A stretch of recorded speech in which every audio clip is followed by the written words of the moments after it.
Well, here would be a big problem, right? Mm-hmm. Taiwan. Like if we impose the kind of sanctions that we've imposed on Russia, if China decides to invade Taiwan and the world stands up and the world imposes sanctions on China, how does that go? Very ugly for the Chinese. So, say what you will about the Russian economy. It's corrupt, it's inefficient, it's not very high value add, but it's a massive producer and exporter of food and energy. You put the sanctions that are on the Russians on Beijing, and you get a deindustrialization collapse and a famine that kills 500 million people in under a year. And the Chinese know this. They can only push so hard. There's been a lot of talk recently with everything that's going on in Afghanistan about the United States not having Taiwan's back and all that good stuff. I really think that's overlooking a lot of problems that Beijing has in theoretically taking the island, problems that aren't going to go away anytime soon and are the primary reason that Beijing hasn't taken the island for the last 40 years.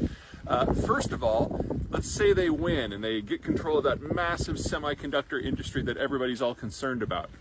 Well, the design for almost all the chips that are made in Taiwan come from the United States. So the idea that the U.S. would continue to supply the intellectual property to make that happen is kind of silly. Second, the Taiwanese, the high-skilled, freedom-loving Taiwanese that make those chips, yeah, you can't do that with indentured servitude. So sure, the Chinese could theoretically seize control of the industrial plant, but then it would just be a giant paperweight. Second, the idea that the Taiwanese would be alone is kind of silly. You'd probably have Japanese and American aircraft carriers to the east of the island, able to run as many sorties as they want. So the Chinese are basically going to be sailing into a blender.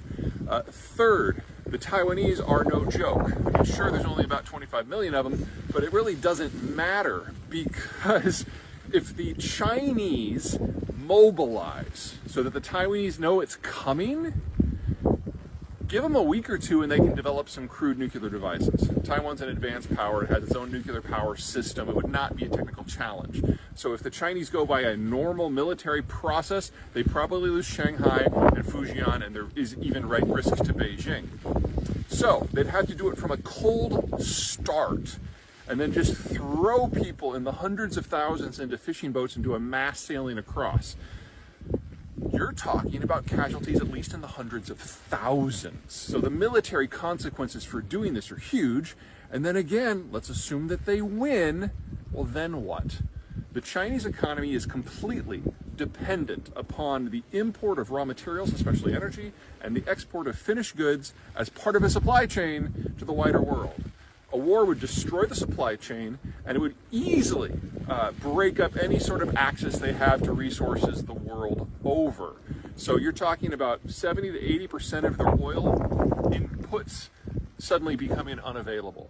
All the United States or Japan or Vietnam or India would need to do is have a few destroyers in either the south part of the South China Sea or the Indian Ocean, and all the energy flows from the Persian Gulf are done. So from an economic and strategic point of view, an invasion of Taiwan is national suicide for the Chinese. Does that mean I think it's impossible? No. If you have been following my work, the Chinese are facing a simultaneous demographic collapse, financial crisis,